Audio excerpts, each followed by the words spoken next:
पिछले समय में विद्यार्थियों के कॉल और मैसेज थे कि सर हमारा जो सबसे कमज़ोर पक्ष जो हो रहा है, जहां हमें दिक्कत हो रही है वो हमारा फर्स्ट पेपर है।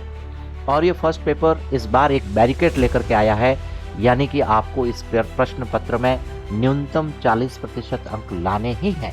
लेकिन वस्तुनिष्ठता वाली पाठ्य पुस्तकें पढ़ने से आपके ज्ञान में वृद्धि नहीं होती है। इस बात को आप सदैव ध्यान रखिए। नमस्कार प्यारे विद्यार्थियों, आप सबको विदित है आरपीएससी के द्वारा फर्स्ट ग्रेड यानी कि स्कूल लेक्चरशिप का विज्ञापन जारी हो चुका है। और एक बहुत ही अति महत्वपूर्ण विषय पर मैं आज चर्चा करना चाहता हूं।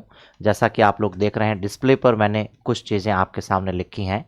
साथियों, आरपीएससी स्कूल व्याख्याता जो 2025 में होने वाली परीक्षा है, इस 2025 की परीक्षा के विषय में अगर देखा जाए तो 2-4 बातें मैं आपके सामने रखूंगा। और चूंकि पिछले समय में विद्यार्थियों के कॉल और मैसेज थे कि सर हमारा जो सबसे कमज़ोर पक्ष जो हो रहा है, जहां हमें दिक्कत हो रही है वो हमारा फर्स्ट पेपर है। और ये फर्स्ट पेपर इस बार एक बैरिकेड लेकर के आया है, यानी कि आपको इस प्रश्न पत्र में न्यूनतम 40% अंक लाने ही हैं। वैसे तो मेरिट में आना है और मेरिट में आने के लिए साथियों आपको अधिकतम अंक लाने होते हैं, लेकिन कई ऐसी स्थिति बनती है कि विद्यार्थियों के अगर दूसरे प्रश्न पत्रों में अच्छे नंबर आ रहे हैं, अपने विषय में अच्छे आ रहे हैं, और यहाँ एवरेज मार्क्स से भी अगर वो नीचे रहता है, 40% से अगर कोई साथी नीचे रह रहा है, तो आपकी जानकारी के लिए बता दें कि वह प्रक्रिया से बाहर हो जाता है। उन सभी बातों को ध्यान में रखते हुए आरपीएससी जैसी संस्था जब पहला प्रश्न पत्र जो होता है, तो ये पहली लाइन आप देख रहे होंगे कि प्रश्न आते कहाँ से हैं सर, इसके बारे में जरा बताइए। वे कौन कौन सी प्रामाणिक पुस्तकें हैं, वे कौन कौन से प्रामाणिक ग्रंथ हैं जिनमें से आरपीएससी प्रश्न बनाती है। और जब किसी प्रकार का कोई प्रश्न कहते हैं कि गलत हो जाता है, या ऐसा प्रश्न जिस पर आरपीएससी स्टार लगाती है, या जिस प्रश्न पर एक से अधिक आंसर बनते हैं और हम लोग उस प्रश्न को आपत्तिजनक मानते हैं, और ऐसी स्थिति में ऐसी कौन सी पुस्तकें जो प्रामाणिक जो होती है, जिससे प्रश्न का आंसर जो है फाइनल आंसर माना जाता है, यानी कि जो एक्सपर्ट टीम होती है आरपीएससी की, वो उन प्रश्नों के उत्तर को कैसे सच करती है, उसको कैसे सिद्ध करती है, ये बताइए सर, ताकि हम उन्हीं को पढ़ें और उनको ही पढ़ने से हमारा जो है ज्ञान अच्छा हो जाए, ताकि हम अधिकतम अंक ला सकें। साथियों, आज का सेशन बहुत ही धमाकेदार है, शानदार है। मैं आशा करता हूं कि आपको बहुत लाभ होगा, और आप अपने साथियों को बताइएगा, अपने मित्रों को बताइएगा, अपने उन स्वजनों को बताइएगा जो इस प्रश्न पत्र की तैयारी कर रहे हैं। मैं ऐसी एक शानदार आपके सामने जो है प्रश्न पुस्तकों की सूची लेकर के आया हूं। तो साथियों, प्रश्न कहां से आते हैं, वे पाठ्य पुस्तकें आपके सामने आ रही है, जस्ट आपके सामने रखने वाला हूं। दूसरी जानकारी कि सर ये आधारभूत पुस्तकें जो हैं अगर हमें मिल जाएं और हम उन्हीं को पढ़ें, तो हम जो है ऐसी पुस्तकों में हमारा समय व्यर्थ नहीं करें, जिससे हमारा समय भी जा रहा है, हमारी शक्ति भी जा रही है, हमारा धन भी जा रहा है, और लास्ट में हम सोचते हैं कि सर हमें कुछ भी समझ में नहीं आया। प्रश्न पत्र जरूर वस्तुनिष्ठ होता है दोस्तों, लेकिन वस्तुनिष्ठता वाली पाठ्य पुस्तकें पढ़ने से आपके ज्ञान में वृद्धि नहीं होती है। इस बात को आप सदैव ध्यान रखिएगा। दूसरी जानकारी, कैसे करें तैयारी, जो आप पुस्तकें बता रहे हैं सर उसको कैसे पढ़ें, और उनको पढ़ने के बाद हम अपना मूल्यांकन कैसे करें, इस पर आपका क्या अनुभव है, हमें बताइए। तो साथियों, समय को देखते हुए आरपीएससी स्कूल व्याख्याता का जो फर्स्ट पेपर है, इस पर हम चर्चा करेंगे। और सबसे पहला बिंदु आता है भारत का इतिहास, जिसमें गुप्त काल, मुगल काल और यहाँ की कला, संस्कृति, स्थापत्य, 1857 का स्वतंत्रता संग्राम, राष्ट्रवाद का उदय कैसे होता है, विनायक दामोदर सावरकर के नाम यहाँ आते हैं। साथियों, इसके बाद ये जो स्वतंत्रता संग्राम के जो सेनानी हैं उनके नाम यहाँ दे रखे हैं, यानी इनसे संबंधित हमें हिस्ट्री पूछी जाएगी। राष्ट्रीय आंदोलन में महात्मा गांधी, जवाहरलाल नेहरू, वल्लभ भाई पटेल, और यहाँ से आगे बढ़ेंगे साथियों तो सामाजिक एवं धार्मिक पुनर्जागरण, राजा राम मोहन राय आदि व्यक्ति भी आते हैं। इनके लिए मैंने एक पुस्तक का चयन किया है साथियों, जरा ध्यान से देख लीजिएगा। भारत का इतिहास, आरबीएससी यानी राजस्थान माध्यमिक शिक्षा बोर्ड, कक्षा 12 की ये पुस्तक है। अगर आप इस पुस्तक को देखते हैं तो ये पूरा का पूरा पाठ्यक्रम यहाँ दिया हुआ है। पुराने प्रश्न पत्र अगर आप देखेंगे तो उनमें छपे हुए जो प्रश्न होंगे वे साथियों इन पुस्तकों से मिलेंगे।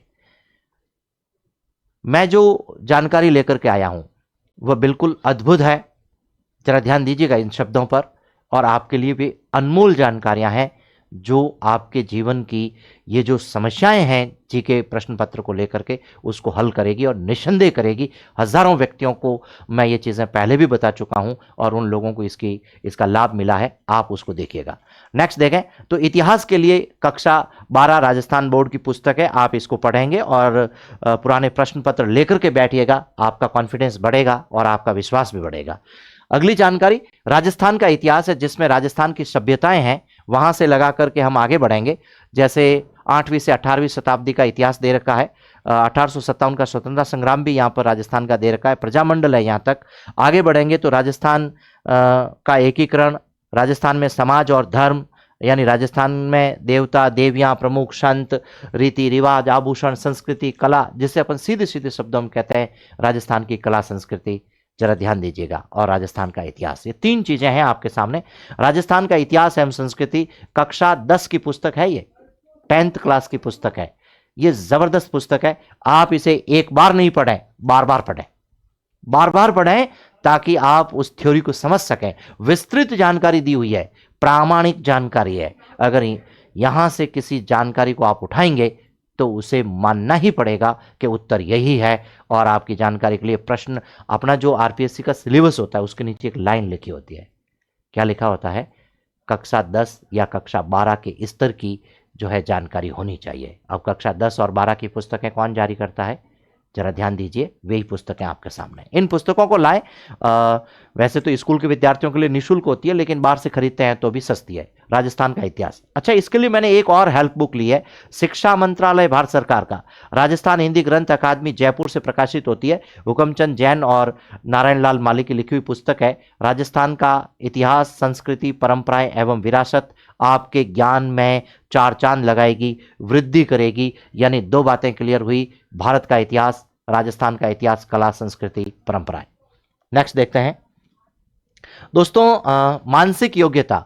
ये जो मेंटल एबिलिटी वाला जो बिंदु होता है, सादृश्य, श्रृंखला, कूट लेखन, रक्त संबंधी परीक्षण, वैन आरेख, वर्ण माला परीक्षण संबंधी जो एक प्रकार से टेस्ट होता है, परीक्षण होता है कि आप मानसिक स्तर कितना रखते हैं, आपका आईक्यू किस लेवल का है। इसके लिए मार्केट में खूब सारी पुस्तकें आती हैं। चूंकि इस बिंदु को लेकर के अपने माध्यमिक शिक्षा बोर्ड या एनसीईआरटी में कोई बुक है नहीं, तो मैंने उसको ध्यान में रखते हुए देखिए ऐसी खूब सारी आती है, जैसे उपकार की पुस्तक हो सकती है, कोई ल्यूसेंट की पुस्तक हो सकती है, या और कोई आपको अच्छी लगती है तो ये अपने स्व विवेक पर खरीदेंगे। स्व विवेक से आप इसको लेकर के आएंगे और अभ्यास करेंगे। आप जितना अभ्यास करेंगे उतना ही आपको इसमें लाभ होगा। नेक्स्ट देखें, अगला जो बिंदु होता है सांख्यिकी से संबंधित आंकड़े, जो संख्याओं से संबंधित होते हैं, आंकड़ों का संग्रह, निरूपण, ग्राफ और पुनः निरूपण, केंद्रीय प्रवृत्ति के माप हैं, या ये बहुलक और माध्यिका संबंधी गणितीय, जिसे हम रेखा गणित में पढ़ते आए हैं साथियों। यह बिंदु अगर आप देखेंगे तो राजस्थान माध्यमिक शिक्षा बोर्ड की कक्षा 8 से 10, वैसे तो कक्षा 9 और 10 से ही काम चल सकता था, लेकिन जैसे मैं कला का विद्यार्थी हूं और मैं मान लीजिए अपने आप को गणित में थोड़ा सा कमजोर समझता हूं, तो मुझे पीछे की 2 कक्षा की पुस्तकें लेनी चाहिए। 7th से भी शुरू कर सकते हैं, अन्यथा आप 8th क्लास से भी इन बिंदुओं को देख सकते हैं। यानी कि 7th और 8th में जो चैप्टर आए हुए हैं, यदि मैं उनको पहले पढ़ लेता हूं और फिर 9th और 10th के चैप्टर पढ़ता हूं, तो मैं सरल से कठिन के सिद्धांत को फॉलो करता हूं, और ऐसी स्थिति में वह बिंदु, वह शिक्षण बिंदु हमें अच्छे से समझ में आएगा। तो आप इन पुस्तकों को लेंगे, मैंने लिखा भी है यहाँ पर कक्षा 8, 9, 10 की पुस्तकों की फोटो आपके सामने रखी है। नेक्स्ट देखें साथियों, अच्छा ये गणित का बिंदु है। हम जो गणित पढ़ करके आए हैं उसमें प्राकृत संख्याओं से लगा करके आप यहाँ क्षेत्र मिति तक जाएंगे, बीज गणित है, अंक गणित है, ये जो बिंदु औसत है, प्रतिशत है, लाभ हानि है, इससे संबंधित जो हमारा शिक्षण बिंदु है, यहाँ से करीबन 5 प्रश्न आप लोग देखते हैं इस प्रश्न पत्र में आते हैं, जिसमें 75 प्रश्न होते हैं। आपकी जानकारी के लिए बता दें तो साथियों, इसके लिए भी कक्षा 8 से 10 की जो पुस्तक होती है उसको लें। अच्छा, इसके लिए एक बिंदु ध्यान दें। अब आपको लगेगा सर इतनी सारी पुस्तकें, अरे भैया आप लेक्चरर बन रहे हैं, आप स्कूल के व्याख्याता बन रहे हैं, और इन छोटी छोटी पुस्तकों में भी कह रहे हैं इतनी सारी पुस्तकें। अरे भैया इसका भी एक इलाज है। क्या इलाज है सर? आप उस पुस्तक में से वही पाठ पढ़ो जो आपके सिलेबस में है। अब इतना समय किसके पास में? जिसके पास में इतना समय होगा और जो ये सोचेगा कि मुझे स्कूल लेक्चरर बनना है, जिसने ये स्वप्न देखा है कि मैं उस पद का हकदार बनना चाहता हूं, मैं वहां रह करके अपना स्वाभिमान जगाना चाहता हूं, मैं अपने लिए कुछ करना चाहता हूं, अपने अपने परिवार के लिए कुछ करना चाहता हूं, साथियों उनको तो ये पुस्तकें खोलनी पड़ेगी। और ऐसी स्थिति में निश्चित रूप से उसका चयन होगा, सिलेक्शन होगा, क्योंकि उसका अनुभव बढ़ेगा। देखिए, तो कक्षा 8 से 10 तक की आप गणित की पुस्तकें पढ़ें और जो बिंदु आपके कोर्स में है उसको इसमें से हाईलाइट करके सिलेबस को देखें। अभ्यास दिए हुए होते हैं इन पुस्तकों की। सबसे बड़ी बात यह है कि एक्सरसाइज खूब दी हुई होती है। और एक्सरसाइज से पहले आपकी जानकारी के लिए बता दें कि हमें वैसे एग्जाम्पल दिए हुए होते हैं जो है इस एक्सपर्ट टीम ने हल किए होते हैं। हम उनको देख करके भी आगे जा सकते हैं। कहीं से कोर्स लेने की जरूरत नहीं पड़ती, किसी कोचिंग में जाने की जरूरत नहीं पड़ती है। अगर कोई स्वाध्याय करता है, तरीके से बैठ करके अध्ययन करता है, हाँ, फिर आपको कहीं जरूरत है, जरूर आप कीजिए। पर मेरा मानना है कि जो स्वयं तैयारी करता है वो सबसे अच्छी होती है। दूसरी जानकारी, हिंदी का विषय है साथियों। सामान्य हिंदी के करीबन 5 प्रश्न आते हैं। जबरदस्त बिंदु होता है। छोटे छोटे प्रश्न उपसर्ग के आते हैं और उसमें भी आप लोग गलत करके आते हैं। मैं एक एग्जाम्पल देना चाहता था, लेकिन देखिए एक बार आपको पुस्तकें बता दें। संधि से शुरुआत होती है, लेकिन साथियों संधि और संधि विच्छेद तक जाने के लिए तो आपको वर्णमाला का ज्ञान होना चाहिए। यदि आप वर्णमाला का अध्ययन नहीं रखते हैं तो आपको ये चीजें समझ में नहीं आएगी। इसका मतलब क्या करें सर? पहले पाठ से शुरुआत करें। नवीन हिंदी व्याकरण, जो ये कक्षा 9 से 12 तक के लिए राजस्थान बोर्ड की पुस्तक चलती रही है, आज भी मार्केट में मिलती है। आप इसको पढ़ेंगे तो बहुत अच्छे से सीख सकते हैं और अभ्यास पर अभ्यास करेंगे। कैसा अभ्यास सर? पुरानी जो पहले जो हो गई है परीक्षाएं, उनके प्रश्न पत्र उठाएं और उन प्रश्न पत्रों में वे बिंदु पढ़ें जो आपके कोर्स में क्या क्या है। कि संधि पढ़ें, अनेकार्थी शब्द पढ़ें, उपसर्ग पढ़ें, प्रत्यय पढ़ें। ये बड़े बड़े बिंदु हैं। 3 बिंदु बहुत ही जबरदस्त और मजबूत बिंदु है। शब्द शुद्धि है, वाक्य शुद्धि है, अंग्रेजी की पारिभाषिक शब्द है, ठीक है ना, और प्रशासनिक शब्द है। हाँ, इन 2 बिंदुओं के लिए आपको केंद्रीय हिंदी निदेशालय के द्वारा जो पारिभाषिक शब्दावली की पुस्तक निकलती है वहां जा सकते हैं। मार्केट में और भी आती है। अभी जो राजस्थान माध्यमिक शिक्षा बोर्ड में हिंदी व्याकरण की पुस्तक चलती है उसमें भी करीबन 400-500 शब्द दे रखे हैं, तो वहां से भी आपका काम चल सकता है। जो सामान्य प्रश्न ऑब्जेक्टिव बनते हैं, पुराने प्रश्न जरूर देखें। क्या करेंगे? पहले जो हो गई परीक्षाएं हैं उनके प्रश्न आप जरूर देखें, आपको बहुत लाभ होगा। और प्रश्न रिपीट होते हैं, प्रश्नों की पुनरावृत्ति होती है, यह भी आपको देखना है। अब देखेंगे अंग्रेजी आ गई है। सामान्य अंग्रेजी का ज्ञान वो व्यक्ति कम रखता है जो गांव से आया है, हिंदी मीडियम से आया है और उसे अंग्रेजी बहुत ही कठिन लगती है। एक बहुत ही सरल पुस्तक लेकर के आया हूं। ध्यान दे, जिस पुस्तक को मैंने पढ़ा है इसलिए मैं पुस्तक बता रहा हूं। केपी ठाकुर की पुस्तक है ये। केपी ठाकुर यहां पर नाम लिखा हुआ है और ये केपी ठाकुर साहब की पुस्तक कैरी है a practical guide to English grammar. Bilingual है ये, हिंदी इंग्लिश शामिल दे रखी है। खूब सारी एक्सरसाइज दे रखी है। पहले ग्रामर समझाई गई है, उसके बाद प्रैक्टिस दे रखी है। आप उसको हल करते हैं, आंसर की से उसको जांच करते हैं, फिर आगे बढ़ते हैं। बहुत शानदार पुस्तक है। मैं अपना अनुभव बता रहा हूं इसलिए मैंने इस पुस्तक को रखा है। और दूसरी बड़ी बात, कक्षा 8 से 10वीं तक की राजस्थान माध्यमिक शिक्षा बोर्ड की जो अंग्रेजी की पुस्तकें हैं उनके पीछे भी व्याकरण दे रखी होती है, एक्सरसाइज दे रखी होती है, प्रैक्टिस दे रखी होती है। उससे भी हम सीख सकते हैं। आगे बढ़ते हैं। मिलती है मार्केट में किताबें, घबराना मत। समसामयिकी के लिए भारत और राजस्थान की जनगणना से लेकर के ये जितने भी योजनाएं आती है, राष्ट्रीय अंतर्राष्ट्रीय संबंधी पुस्तकें, लेखक, ये एक बिंदु जो होता है समसामयिकी के अंदर कौन कौन सी घटनाएं आती है, ये सारी चीजें हैं। इसके लिए मैं आपको कहना चाहूंगा, ये एक पुस्तक आती है, मुझे अच्छी लगती है, मैं काफी समय से पढ़ रहा हूं। मासिक पुस्तक है, क्रोनोलॉजी। फिर इसके वार्षिकांक आते होंगे, अर्धवार्षिकांक आते हैं। राजस्थान पत्रिका एक बहुत ही शानदार न्यूज़पेपर है, समाचार पत्र है, जिसमें सामान्य जानकारियां आती रहती है, अवेयरनेस की जानकारियां आती रहती है। तो अपने नोट्स बनाएं। क्या करेंगे आप? इस आधार पर स्वयं के नोट्स बनाएंगे और नोट्स बनाते वक्त अच्छे से इन सबको कलेक्ट करेंगे, ध्यान रखेंगे। राजस्थान में सूजस का बड़ा नाम है सर। सूजस में ऐसी बहुत सारी चीजें आती जो योजनाएं हैं उनको देख सकते हैं। अच्छा, राजस्थान का जो बजट होता है जब पारित होता है तो पूरा का पूरा उसका पीडीएफ मिल जाता है।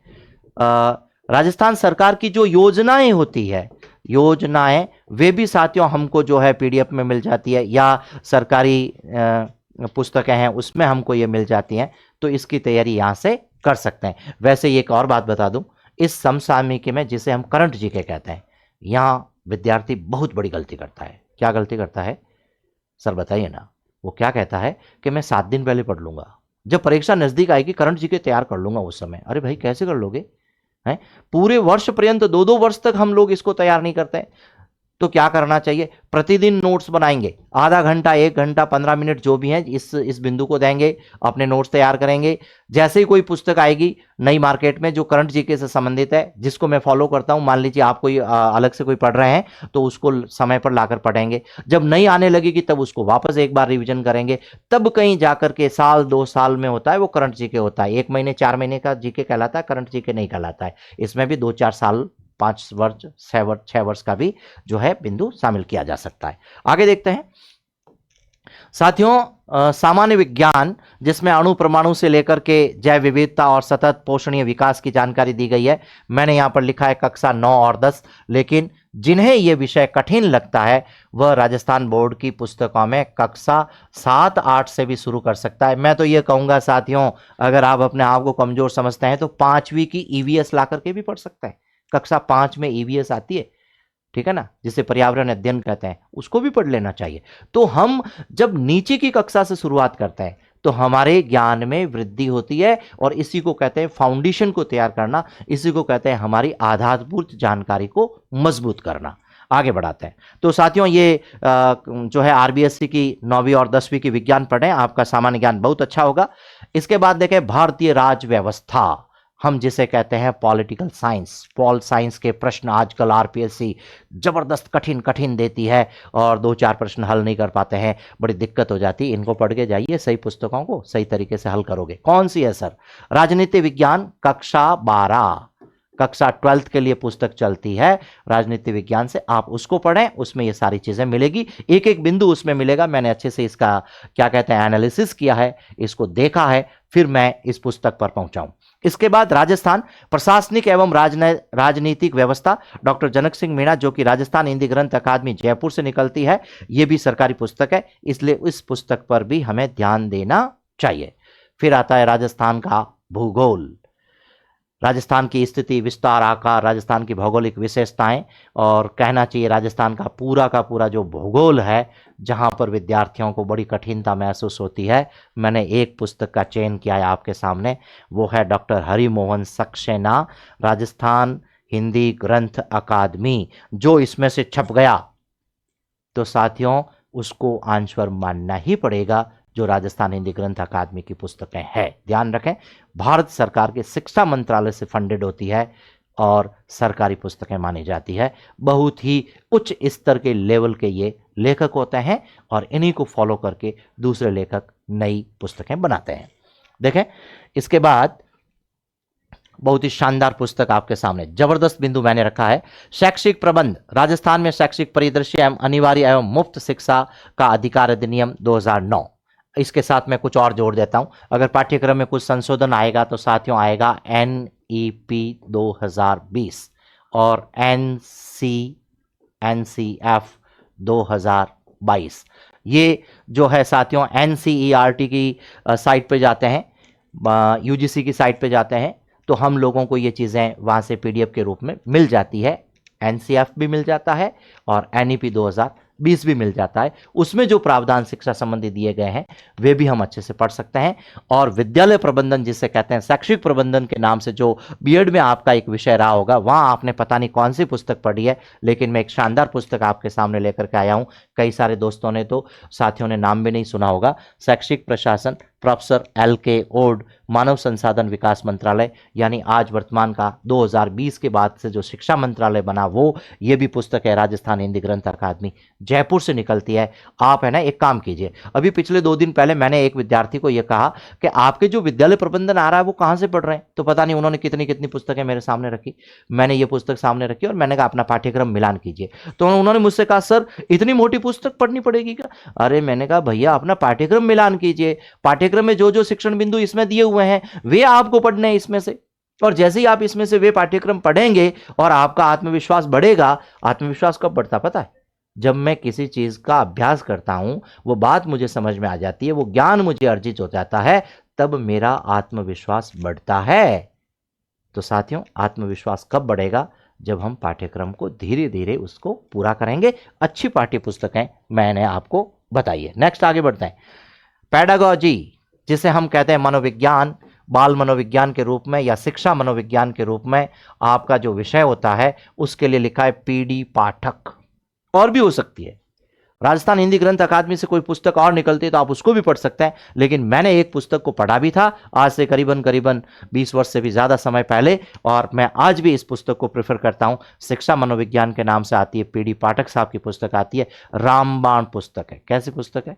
रामबाण पुस्तक है जी। और अगर इससे पीछे ले जाऊं तो शैक्षिक प्रशासन के लिए इस पुस्तक को मैं नाम दूंगा ब्रह्मास्त्र। ये भगवान ब्रह्मा से दिया हुआ अस्त्र आपको मिलेगा, कभी खाली नहीं जाएगा। और ये एक रामबाण पुस्तक है शिक्षा मनोविज्ञान की। आप इस चीज़ को ध्यान दीजिएगा, आप इनको पढ़ेंगे और ये पुस्तकें जब आप लाएंगे तो आपको दिमाग में आएगा, अरे इतने दिन तक मैं क्या पढ़ रहा था। और जैसे किसी आप आरपीएससी के पुराने प्रश्न पत्र उठाएंगे, उन प्रश्नों को देखेंगे और आपको लगेगा अरे मुझे ये पढ़नी चाहिए थी, मैं पिछली कितनी भर्तियों से तैयारी कर रहा हूँ, और नया साथी है उसको भी ये जल्दी लाना चाहिए। इसलिए किसी एक पुस्तक दो पुस्तक पर आपको आश्रित नहीं रहना चाहिए। आगे बढ़ाता हूँ साथियों, अन्य पुस्तक हैं राजस्थान सामान्य ज्ञान अध्ययन कक्षा 8 से 12 के लिए और कोई पुस्तकें हैं अन्य, तो वे आपको जरूर पढ़नी चाहिए, जो कि आरबीएसई बोर्ड के द्वारा हो सकती है। अभी एनसीईआरटी को हमने अडेप्ट कर लिया है, तो जो है सीबीएसई बोर्ड की पुस्तकें हैं वे आप लेकर के पढ़ सकते हैं। इसके अलावा राजस्थान हिंदी ग्रंथ अकादमी जयपुर की पुस्तकों में राजस्थान के प्रमुख दुर्ग जो होते हैं, राघवेंद्र सिंह मनोहर की पुस्तक बहुत ही चर्चित है। राजस्थान की सांस्कृतिक परंपरा जय सिंह नीरज एवं भगवती लाल शर्मा पढ़ सकते हैं। राजस्थान का इतिहास में आप गोपीनाथ शर्मा पढ़ सकते हैं, पावा एन शर्मा पढ़ सकते हैं। ऐसी बहुत सारी चीज़ें जो कि ग्रंथ अकादमी से निकलती है आप उनको पढ़ सकते हैं, आरबीएसई बोर्ड से निकलती पढ़ सकते हैं, सीबीएसई बोर्ड से निकलती है वो आप पढ़ सकते हैं। यानी कि आप एनसीईआरटी की पुस्तकें पढ़ें, एसआईईआरटी यानी राजस्थान पाठ्य पुस्तक मंडल की पुस्तकें पढ़ें, और ऐसी संस्थाओं की जो पुस्तकें मैंने आपके सामने सूची रखी है इनको आपको देखना चाहिए। तो क्या करना है सर, मैं अपने टेलीग्राम का जो लिंक डिस्क्रिप्शन में मिलेगा उसमें ये पूरी की पूरी फाइल उसमें अपलोड करूँगा, और आप वहाँ से धीरे धीरे अपनी सूची बनाएंगे, अपने देख करके आराम से अपनी जो है नोटबुक में लिखेंगे ये पुस्तक है, ये इस कक्षा की है और ये इसके द्वारा जो है प्रकाशित होती है, और मैं जब शहर जाऊँ बड़ी इस दुकान पे जाऊँ तो मुझे एक एक करके इन पुस्तकों को खरीदना है, कलेक्ट करना है, और धीरे धीरे नीचे की कक्षा से ऊपर की कक्षा यानी सरल से कठिन की तरफ मैं अपने पाठ्यक्रम को पूरा करना है। कुछ पुस्तकें ऐसी होगी इनमें जिसमें पूरा पाठ्यक्रम आपके कोर्स में नहीं है, तो सर मैं क्या करूं, वहां आपको क्या करना है, अपना जो आरपीएससी का सिलेबस है उसमें जो शिक्षण बिंदु दिया गया है वो हमारी पुस्तक में कौन सा शिक्षण बिंदु है उसको आपको मार्कर लगाना है, उसमें हाइलाइटर करना है, और उस पुस्तक के उस पाठ को बार बार पढ़ना है, अगेन एंड अगेन उसका रिविजन करना है। साथियों आपके अधिकतम अंक आएंगे। और अब एक काम की बात, पते की बात यह है सर कि जब इतनी सारी मैं पुस्तकें पढ़ लूंगा सर, तो मुझे एक चीज पर और ध्यान देना है। क्या देना है? मुझे वस्तुनिष्ठ प्रश्न होंगे, वस्तुनिष्ठ प्रश्न जो होते हैं उनका मुझे क्या करना है, अभ्यास करना है। अच्छी टेस्ट सीरीज किसी के पास आपको लगता है कि फलानी टेस्ट सीरीज अच्छी होती है, फलाने शिक्षक और वहां से मुझे अच्छी लगती है, तो उस टेस्ट सीरीज को क्या करना है, ज्वाइन करना चाहिए। मेरा तो मानना है कि जो ऑफलाइन टेस्ट सीरीज होती है ना उसको ज्वाइन करना चाहिए। अब आपको लगता है कि सर टेस्ट सीरीज तो मान लीजिए जयपुर में हो रही है, जोधपुर में, उदयपुर में और कहीं हो रही है, और मैं कहीं गांव में बैठा हूं, तो उसकी ऑनलाइन टेस्ट सीरीज भी लेनी चाहिए, उसके आंसर को देखना चाहिए, पीडीएफ को देखना चाहिए, और वस्तुनिष्ठ प्रश्नों की जो पुराने प्रश्न पत्र हैं इनका आपको बड़े आराम से विश्लेषण करना चाहिए, अवलोकन करना चाहिए, कहाँ से कितने प्रश्न आ रहे हैं इसको देखना चाहिए। और साथियों एक बात आपकी सलाह के लिए कहूँगा, यदि इन 75 प्रश्न में से आपको 40% अंक लाने हैं और आप ये सोचते हैं कि इन 75 में से मान लीजिए कि मेरा गणित विषय अच्छा नहीं है, गणित के तो 5 ही प्रश्न आएंगे, मैं इसको छोड़ देता हूं, या ये कहें कि अंग्रेजी में मुझे जो है आपत्ति है, कमजोरी रहती है, मैं उसको ठीक ढंग से नहीं कर पाता हूं, केवल 5 ही प्रश्न आएंगे, मैं उसको छोड़ देता हूं, तो ये आपकी बहुत बड़ी भूल हो सकती है। आपको संपूर्ण पाठ्यक्रम पढ़ना है, संपूर्ण पाठ्यक्रम की तैयारी करनी है और मैं 5 में से 5 प्रश्न हल नहीं कर सकता हूं, तो साथियों मुझे 3 तक का तो अभ्यास जरूर ही करना चाहिए कि मैं 3 प्रश्नों को हल करूं। कुल मिलाकर के किसी भी एक सेगमेंट को, किसी भी एक सेक्शन को छोड़ना बहुत बड़ी गलती होती है। और दूसरी बात, ऐसा कुछ भी इस दुनिया में नहीं है जो संभव नहीं है या जो मुमकिन नहीं है, जो हम कर नहीं सकते हैं। अगर हम ये तय कर लें कि मुझे तो व्याख्याता बनना ही है, तो साथियों आपकी नींद, आप दिमाग को कहेंगे 5 बजे उठना है तो 5 बजे खुलेगी। और आपको लगता है कि मुझे 6 घंटे पढ़ना है, तो आपका शरीर, आपका मस्तिष्क 6 घंटे तक आपको पढ़ने के लिए जो है प्रेरित करेगा। कुल मिलाकर के आप यदि पूर्ण मनोयोग के साथ में अपने आराध्य और अपने माता पिता के आशीर्वाद के साथ में बैठते हैं, तो मैं स्वयं आपको इस बात की गारंटी देता हूं कि आप अपनी मंजिल तक पहुंच सकते हैं। कुछ साथियों के फोन आ रहे हैं, सर इतनी कम वैकेंसी आई है, बहुत कम पोस्ट आई है। अरे आपका काम ये नहीं है, 4 पोस्ट आए तो भी आप अभ्यास करो और उसमें आप शामिल हो जाओ। एक पद आता है तो भी आप शामिल हो जाओ, क्योंकि आपको तो अपनी एक ही पद की जरूरत है। आप ये क्यों सोचते हैं कि 5,000, 10,000, 20,000 पद होते तो मेरा हो जाता? यह आपका मन कमजोर है, आपके मन में कहीं कहीं भय है, इसलिए आप पदों की संख्या को देखते हैं। हाँ ठीक है, पद ज्यादा होते हैं तो संभावना ज्यादा रहती है, लेकिन ऐसी स्थिति में आपको क्या करना चाहिए? कामयाबी के पीछे नहीं भागना है, अपने आप को क्या करना है? कामयाब करना है। यह मूल मंत्र आपको रखना चाहिए और अपनी दिनचर्या को व्यवस्थित करना चाहिए और आपको प्रामाणिक पुस्तकें जो बताइए उसका अध्ययन करना चाहिए। और भी अगर कोई अच्छे शिक्षक नई पुस्तकें आपको सजेस्ट करते हैं तो उस तरफ भी आपका ध्यान जाना चाहिए। साथियों, मैं अपनी बात को यहीं पर विराम देना चाहता हूं और आशा करता हूं कि आपके लिए आज का यह सेशन, आज की क्लास बहुत ही महत्वपूर्ण साबित होगी। नमस्कार, जय हिंद, वंदे मातरम।